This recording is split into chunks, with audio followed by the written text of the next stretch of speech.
Hello everyone, welcome back to another video.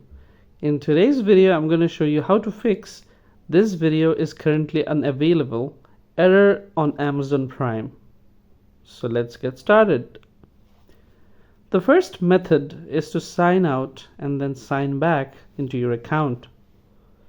Go to the Amazon Prime official website, then click on your profile icon and sign out. After that, simply just sign back in.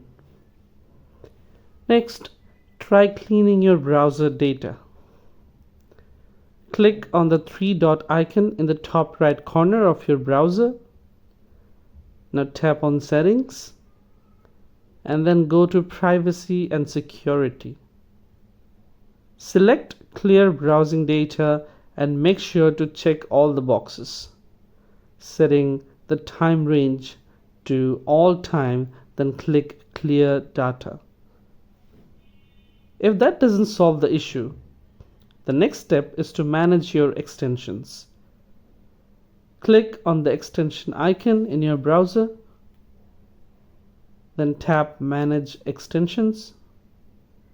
Here, disable all the extensions by toggling them off. That's it, guys. These methods should help resolve the error. Thanks for watching this video. If you found this video helpful, don't forget to like and subscribe to our channel.